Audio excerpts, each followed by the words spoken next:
Bismillahirrahmanirrahim. Assalamu alaikum, dear students. My today's topic is the inertness of noble gases. It is class 10th chemistry. So when metals react with non-metals, they form ionic compounds which contain ionic bonds. On the other hand, when non-metals react with other non-metals, they form covalent compounds which contain covalent bonds. Metals however do not react with other metals. ये जो metals non metals के साथ react करते हैं तो यहाँ पर ionic compounds बनते हैं। जब मेटल्स और नॉन मेटल्स कंबाइन होते हैं तो आयोनिक कंपाउंड्स बनाते हैं। जब नॉन मेटल्स और नॉन मेटल्स रिएक्ट करते हैं तो वहाँ पर कोवेलेंट कंपाउंड्स बनते हैं। लेकिन मेटल्स रिएक्ट नहीं करते हैं बाकी अदर मेटल्स के साथ। तो केमिकल बॉन्ड क्या है? The force which links the atoms और ions the molecule is called chemical bond. So when atoms of the elements combine to form molecules, a force of attraction is developed between the atoms or ions which holds them together. The force which links the atoms or ions in a molecule is called a chemical bond. जब atoms combine होते हैं, molecules बनाते हैं, वहाँ पर एक force of attraction develop होता है एटम के दरमियान जो उसको होल्ड करता है। उस फोर्स को कहते हैं, जो ये फोर्स जो लिंक करता है एटम्स, उसको कहते हैं केमिकल बॉन्ड। तो यहाँ पर आप है इनर्टनेस ऑफ नोबल गैसेस।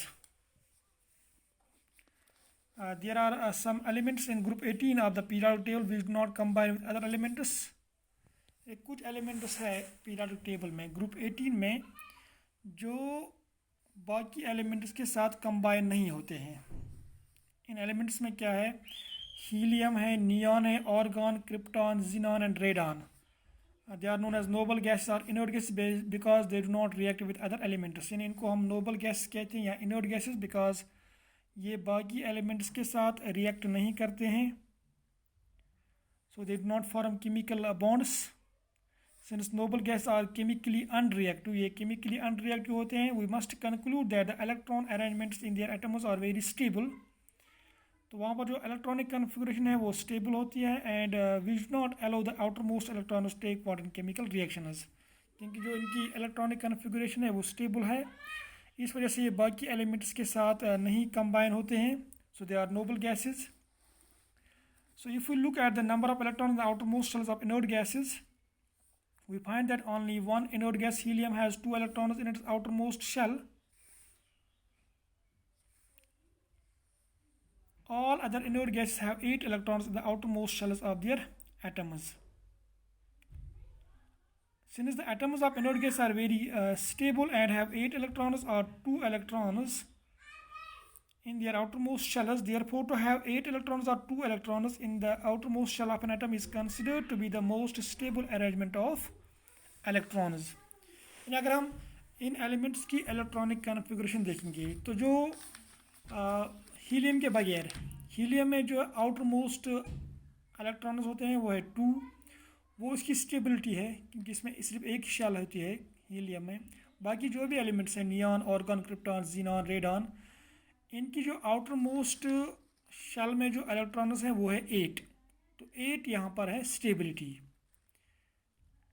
तो 8 electrons in the outermost shell always impart stability to an atom, but 2 electrons in the outermost shell impart stability only when the outermost shell is the first shell and no other shells are present in the atom. यानी जब outermost shell में 8 electrons होंगे present तो वो है,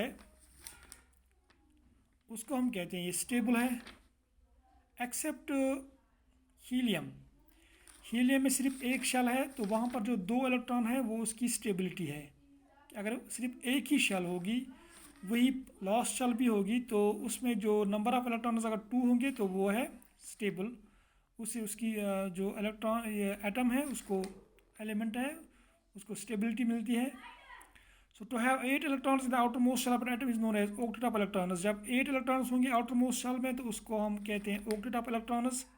जो भी inert gas है most of them they have octet of their electrons, इनमें 8 इलेक्ट्रॉन्स होते हैं।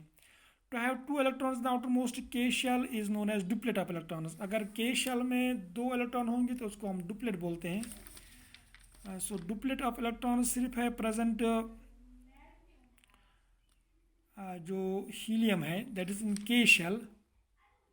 To have 2 electrons, the outermost K shell is known as duplet of electrons. Helium is the only inert gas having duplet of electrons in its valence shell.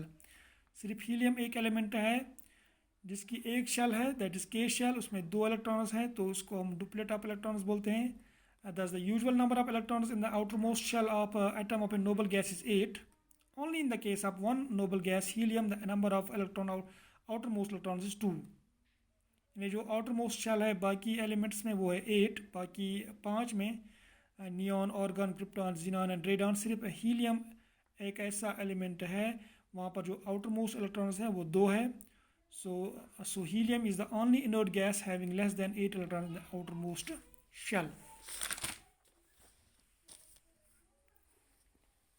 The noble gases जो है they are unreactive because they have completely filled outermost shells or valence shells।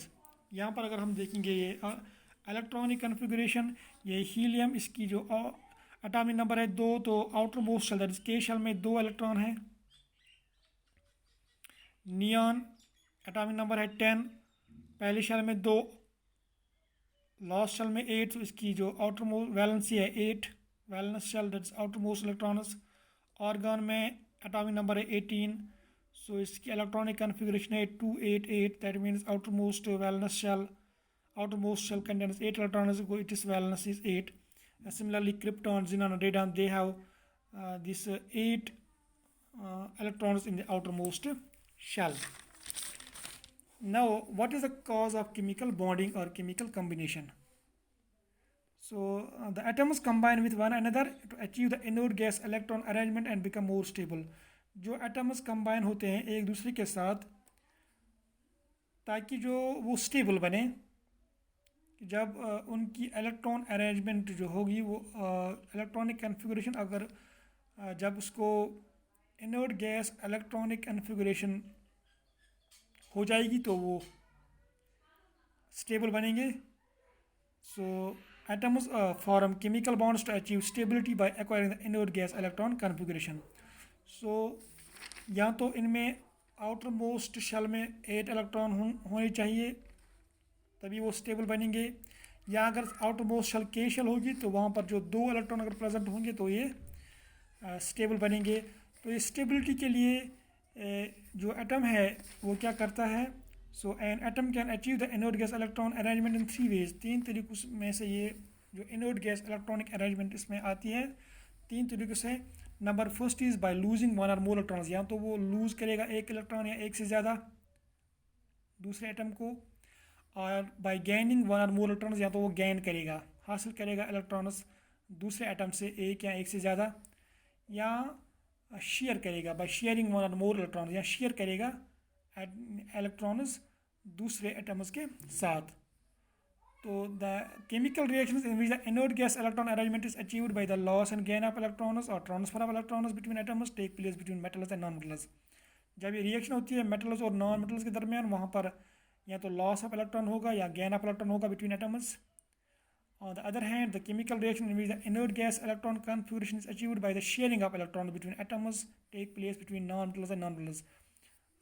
जहाँ पर 2 non metals जब वो share करेंगे electrons, ये सिर्फ 2 non metals में होंगे जब वो शेयर करेंगे इलेक्ट्रॉन्स, ताकि उनकी जो इलेक्ट्रॉनिक कन्फिगरेशन वो इनर्ट गैस जैसी होगी, तो it takes place between non metals and non metals.